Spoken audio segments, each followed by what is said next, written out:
Good morning, everyone. Chris Popper here. I actually am Brewer this morning, and Coach Scott Atherly from the Maine soccer team up in Orono.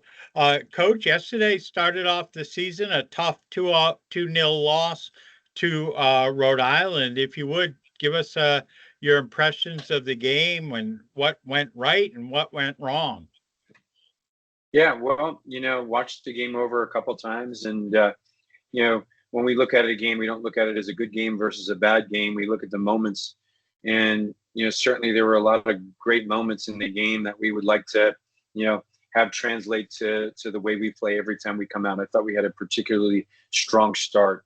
Was just the way we wanted to start, and created got into the couple of the attacking zones that we wanted to get into, and really felt like we were on the front foot to start, and really left the half that way. Rhode Island had one good counterattacking opportunity. They got to goal once in the first half, but other than that, they weren't really a threat to us. Second half, we gave away a counter goal. Didn't really unsettle us. We had a good response to that. But certainly the second goal was kind of a mishap, and those things happen, and those are learning moments for our team. Those aren't things that really concern me, because they're just, they're either one-offs or they're just situations that you can correct. And I guess at the end of the day, when you look at all the facts that came out of the game, that, we had ball possession, probably could have been more intentional with our ball possession. Our pressing intensity was very good. I think one of the things that Rhode Island challenged us is they were a very physical and direct team. And we haven't seen that in the preseason yet. And with a new team, those are some of the hardest teams to play against, because they don't make mistakes. They put you under pressure with direct play. And, they gained a lot of confidence once they scored their first goal. So credit to them. They were very effective at doing what they do. I was up there for the better part of the game, and I thought that you controlled the ball.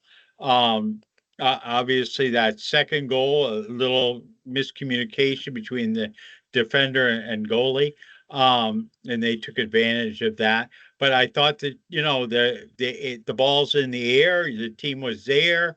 They played well. I thought that Rhode Island. I mean, it was definitely a game that was kind of played um, in the midfield, and both teams kind of struggled a little bit to get those through passes and have those good shots on goal. I mean, both teams just 4 shots on goal, and it's tough when you just get that many.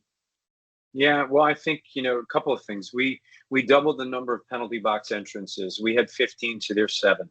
And we had 33% possession inside the penalty box to their 0. So when Right. you look at that, we were a little bit more intentional. But one of the things that they did very effectively is, one, they compacted the middle of the field, as you said, and their line dropped quickly. So we were able to get behind them early in the first half, because we were playing early in behind. And in the second half, they started to drop off. And, if we didn't get over them, balls came back at us pretty fast. And that's where they're a good team. They're quick in transition, and number 6 is a good player, and she finished their first chance. And so, as I said, I think it was a matter of them doing. They were really good at what they did. And but for us, there are a lot of things that we take away and say, hey, this is good, and it gave us great feedback to be able to say, okay, moving forward, for our next match, these are the things that we want to translate into what we would consider better performance. I was on the UMaine defensive side of the first half, and was very impressed by Grace's um, vocal and coaching of their teammates. And the fans next to me were especially conscious of that, and how they directed uh, their defensive backs. And as I said, gosh, she's a second. They are a second-year player and gained a lot of confidence from last year. I don't think that Grace was as loud in the games that I remember last year. Yeah, it's actually that's one of Grace's strengths, is their ability to communicate, see the game from their vantage point. and they do that really well. Um, Grace is also someone who's really aggressive, playing off of their line, also very important for our team. And so, as someone who has the best vantage point of the field, it's imperative that our goalkeeper is very communicative, and that's one of Grace's strengths. Yeah, absolutely. And I was very impressed, especially with not having all the students there, the fan base that was there. That had to have been nice to see from across the field how many people were there rooting on the Black Bears. Yeah, it's always that way, and I think that has a lot to do with our engagement with the community. I see kids there from camp. I see local high school players, club team kids, and it just really is a great atmosphere. And it's something that I think our players really appreciate. And we've always had good crowds, and it's definitely a motivating factor. And it was a beautiful day. Oh, it was gorgeous yesterday. It was maybe a little bit too hot. I mean, how did everybody do conditioning wise coming off the field? I know that you subbed liberally, Yeah. and probably because of the heat in the first game and all that. Well, it's funny. We played at Quinnipiac, and the field temperature was 111. Wow. So this was cool comparatively, but at the same time, I think, Chris, one of the things that we're still in this stage where we're trying to manage minutes. So you're trying to build capacity as the season goes, and I think we only had two 90-minute players yesterday. That was Grace and Megan Bernetti, and really we're trying to stretch kids progressively. Because I think you have to do that in order to avoid injury and build capacity. So there is a bit of that in our substitution patterns. But with the first game, naturally there's nerves, there's the anxiety levels are a little bit higher, and that definitely places strain and stress. And so you're mindful of all of those things. And it was typical of a first game experience. So you have another home game this coming Sunday. You host BU on at noon again, I believe.